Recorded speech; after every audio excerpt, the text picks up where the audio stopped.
নেতিবাচক ধারায় সপ্তাহ পার করল দেশের পুঁজিবাজার। ডিএসইতে সূচক কমার পাশাপাশি কমেছে লেনদেন।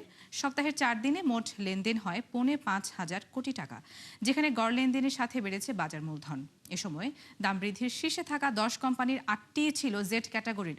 অন্যদিকে সূচকের পাশাপাশি সিএসইতেও ব্যাপক হারে কমেছে লেনদেন।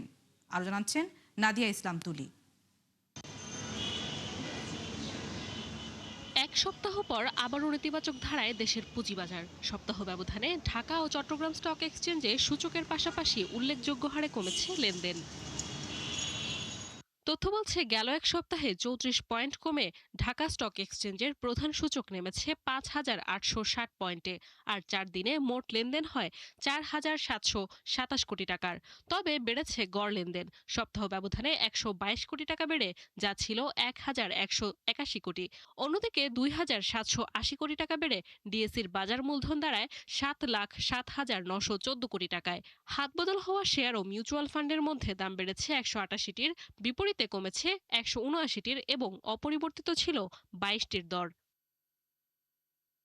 ডিএসইতে শেয়ারের দাম বৃদ্ধির তালিকায় থাকা 10 কোম্পানির মধ্যে 8টি জেড ক্যাটাগরির, যেখানে সবার শীর্ষে ফার ইস্ট ফাইন্যান্স।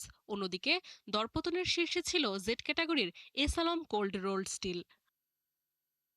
একই প্রবণতা দেখা গেছে চট্টগ্রাম স্টক এক্সচেঞ্জেও। সপ্তাহ ব্যবধানে 35 পয়েন্ট কমে প্রধান সূচক সিএএসপিআই দাঁড়ায় 15,725 পয়েন্টে। এছাড়াও উল্লেখযোগ্য হারে কমেছে লেনদেন। 169 কোটি থেকে নেমে গেল সপ্তাহে মোট লেনদেন হয় 80 কোটি টাকা। নাদিয়া ইসলাম তুলি, 71।